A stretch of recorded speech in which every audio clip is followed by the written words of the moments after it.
You know, I've often second-guessed myself as to why I do what I do, why I release the videos I release, and to be honest, the reason is the subject of today's video. This is why I do what I do. And I consider this a win for every single person who kept making noise, because while I don't believe I have any influence by myself yet, I do believe that if enough people make enough ruckus, eventually it will attract the attention of the right people. Enjoy the video. The government of the United Kingdom, where I currently reside, have been taking the loot box situation very, very seriously and have released their report on immersive and addictive technologies, which contains a very extensive section on loot boxes, microtransactions, their relation to gambling, and their effects on children and adults with addictive personalities. I wanted to do this video as soon as I heard about it, but I engaged the brakes for two main reasons. One, I wanted to take my time and read the whole thing. Yes, the whole thing, even the stuff outside the potential harm of loot boxes and microtransactions. And also, I wanted to address the pathetic and mealy-mouthed response that these parasitic AAA publishers would no doubt respond with in relation to this report. I was not disappointed on that front. We have an extensive section on loot boxes, microtransactions, skin betting, and gambling. Yes, this is just the section on that, this isn't the whole report. I won't be going over the whole thing with you, but I have made several highlights in here that I wanted to talk about specifically. But first I wanted to draw attention to this, which I think really illustrates exactly what I've been saying for years, that the video game industry is very cloak and daggery. As they noted right here, we were struck by how difficult it was to get full and clear answers from some of the games and social media companies we spoke to, and were disappointed by the manner in which some representative engaged with the inquiry. We felt that some representatives demonstrated a lack of honesty and transparency in acknowledging what data is collected, how it is used, and the psychological underpinning of how products are designed. And this made us question what these companies have to hide. It is unacceptable that companies with millions of users, many of them children, should be so ill-equipped to discuss the potential impacts of their products. Exactly. Video game publishers just don't give a shit about the customer or the effect it has on them. They only care about making money. I've been saying that for years. When first reading this, I couldn't help but feel a little overwhelming sense of exoneration at this aspect of the report. I mean, I've been saying this for many years. It's just nice to see it here in black and white for all to see. Moving along into the section that I wanted to talk about, they actually opened with something that made me yearn for a nostalgic time of video games. In the past, the video game industry was built on a premium model. People paid upfront for a hard copy of a game, and that was the only opportunity for monetization. However, the growth of internet-connected games have enabled the industry to develop new ways of making money, including through microtransactions, small payments that players make throughout the process of playing a game. For example, to acquire in-game skills or items, or to progress more quickly through levels. In other words, pay-to-win mechanics, skins, and time savers. It then continues on with talking about RuneScape, believe it or not. It talks about an incident where a family has reported that their son spent in excess of £50,000 through their microtransactions. In fact, it actually states here that one day the individual spent £247.95 by making 5 separate payments to the company Jagex. And actually highlights that Jagex has no limits on the amount of time or money players can spend in-game. It specifies that this resulting debt has caused significant financial harm for both the player and his parents. Well, of course it fucking would. And that even video game companies with good policies to support some aspects of the player's well-being can fall short in other areas. They even stated that they have a system in place in order to try and prevent certain spikes in payments, but that they were doing this out of fraud prevention and not a duty of care to their customers. And even actually states that right here that the game companies we spoke to were generally reluctant to accept that they might have a role or responsibility to intervene proactively if a player's spending fell outside the normal patterns. Moreover, they said that it would be too difficult to determine what level of spending might be harmful. Alex Dale, Senior Vice President of King, makers of Candy Crush, even told them that when they had enforced certain rules and policies in order to inform players, that certain players responded with the fact that they were fine with the money they were spending, and so they scrapped the whole thing. Because a few people said they were okay with their spending, they just decided to do away with the whole policy. You can fuck right off, Alex. Fuck you. This just confirms that video game companies don't want to take responsibility. They just don't. They are happy with meeting their bottom line. They don't give a shit about you. I've been saying it for years that game companies do not care about their customer. They only care about their shareholders. That they don't want any part of responsibility. They push these predatory monetization tactics upon their customer and want nothing to do with the fallout or responsibility of what that might entail. I've been saying it for years, and this pretty much confirms it to me. This is actually a problem I have with companies in general. Even ones that claim that they have systems in play in order to prevent such things as fraud will actually neglect their duty of care to their customers. If I can give an example, and although it's not related to video games and not as such to the extent of £50,000, I myself have actually been a victim of this. So when I see this, you're damn right that I believe that companies do not appropriately take care of their customers, and even when they have policies in place, rightfully enforce said policies. And with the appetizer out the way, we come to the main event.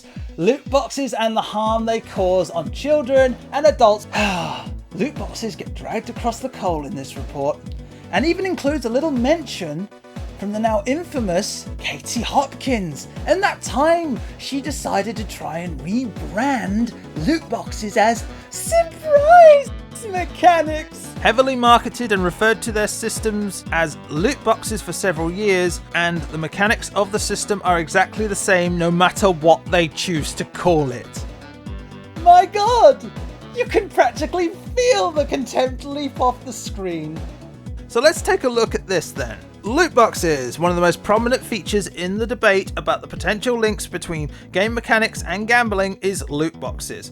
Loot boxes are items in video games that may be bought for real world money, but which provide players with a randomized reward of uncertain value. Does that sound like gambling to you? That sounds like gambling to me. Those rewards will be virtual items for use in-game, such as tools, outfits, and weapons, or characters with particular skills, all of which will be a variable benefit within the game.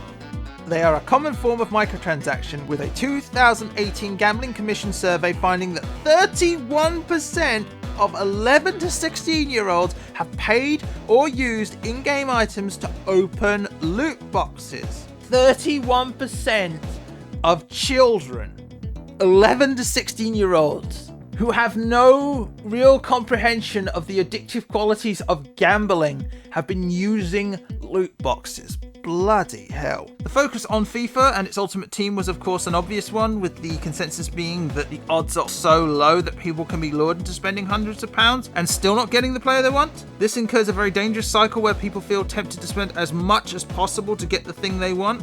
They also bring up the fact that despite FIFA being very similar, with minor roster updates and tweaks that can be fixed in patches, it's an annual status that allows for a very interesting thing. Player data does not transfer from game to game, which results in people having to start from scratch on a yearly basis.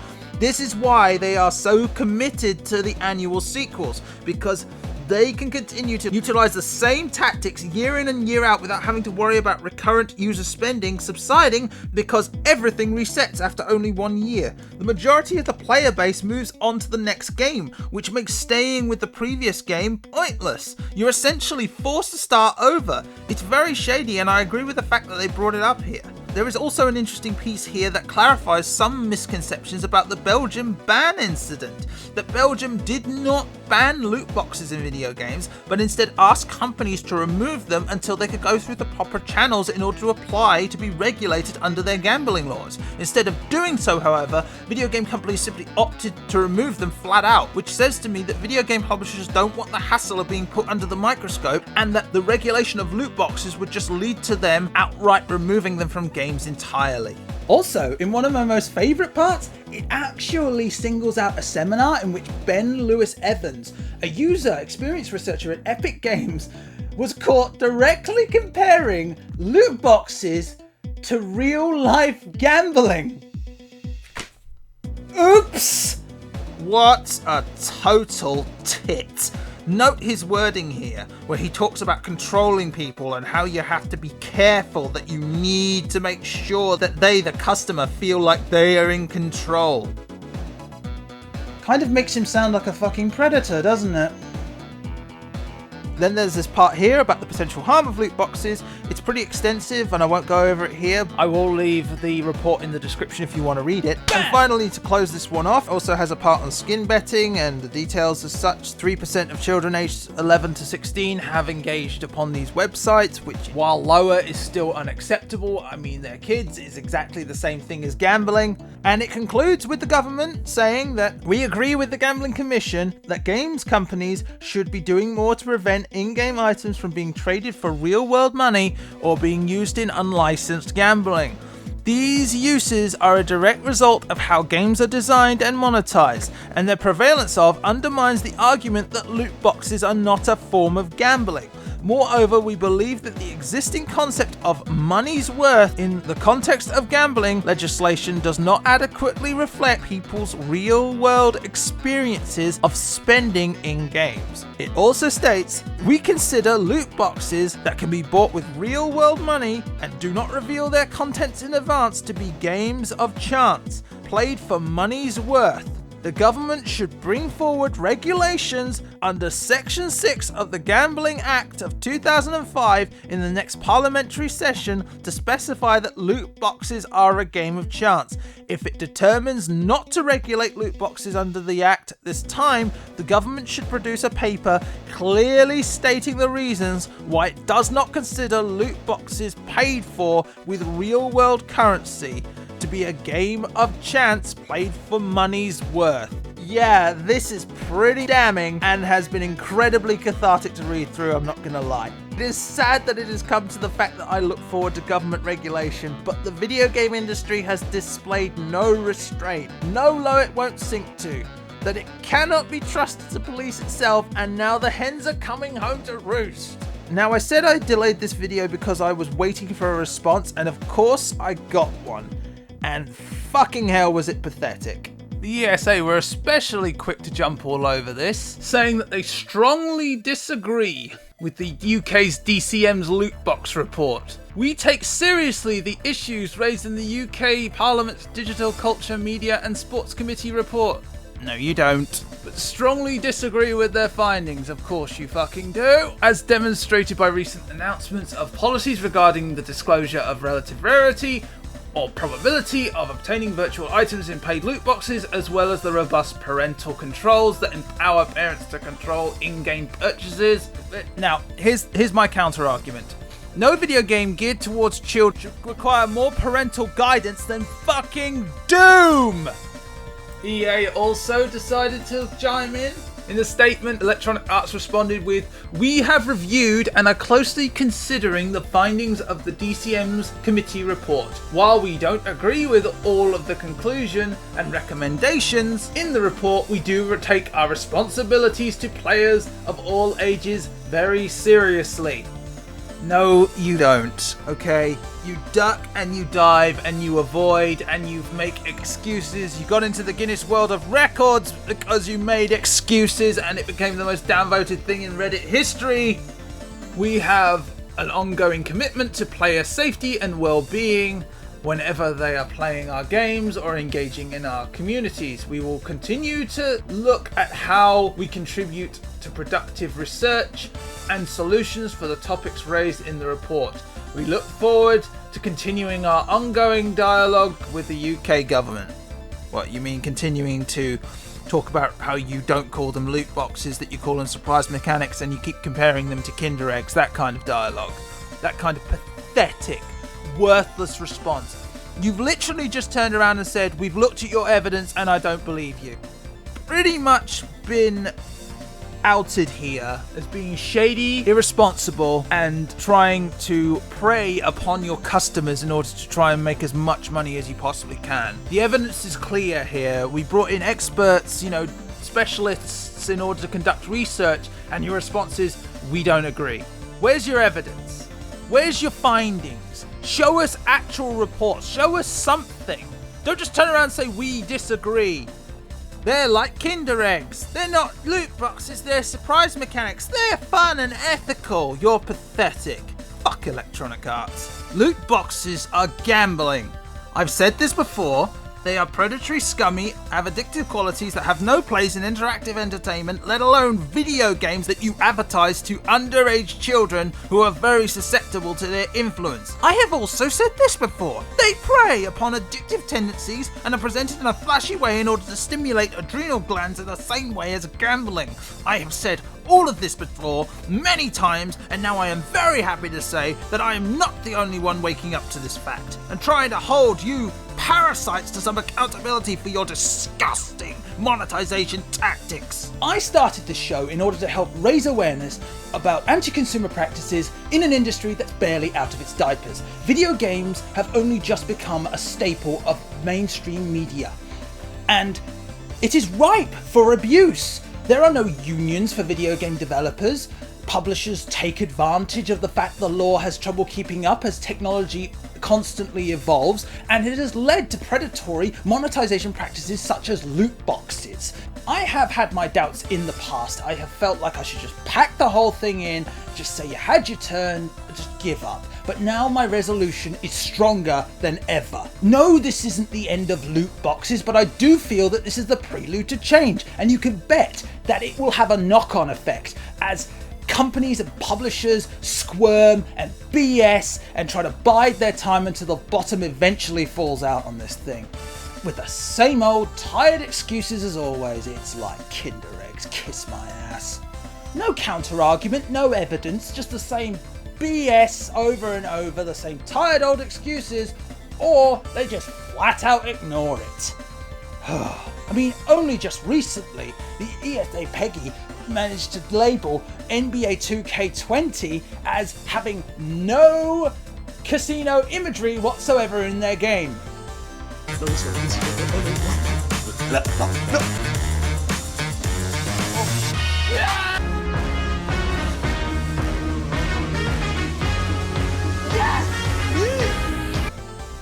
Really? Fuck you. I created this show in order to defend employees and consumers against unchecked capitalism and the evils of the video game industry. That is why I am here. That is why I'm not going anywhere. That is why I created the moniker of Gamers United under one banner. It's not just some cheap way to try and get you to subscribe. Well, not entirely, but it's also meant to represent the fact that alone we're nothing, but together we're invincible. Just look at what we did at the Star Wars Battlefront 2 fiasco, and look at all the fallout that has come because of it. These publishers tell us what we want, what video games we want, what video games we don't want. Single player is dead, multiplayer all the way, monetization, loot boxes, live services. But in the end, they don't have the power. We have the power, and they need to be reminded of that fact, okay? Because the second we tell them to go fuck themselves and stop buying their products, they cease to exist. They are literally nothing without us. Today is a victory for every single person who pushed back against the Star Wars Battlefront 2 loot box controversy, because it was that event that eventually caused people to take notice and say, you know what, they might have a point. This might be bullshit. We wouldn't be here today if it wasn't for that. So, the fact that we did not relent, the fact that we pushed back, the fact we told EA to go fuck themselves, the fact that we did not accept it, the fact that we carried on, we did not relent, we did not give up, and we led to this moment right here, right now. So I dedicate this episode to each and every person who decided to push back. Thank you so much. It's because of you we are here right now. Thank you. Like the video if you like it. Subscribe if you want to. I'm not even going to mention my Patreon. I have been Adam of Milanus Media. I'll see you guys next Thursday. Bye for now.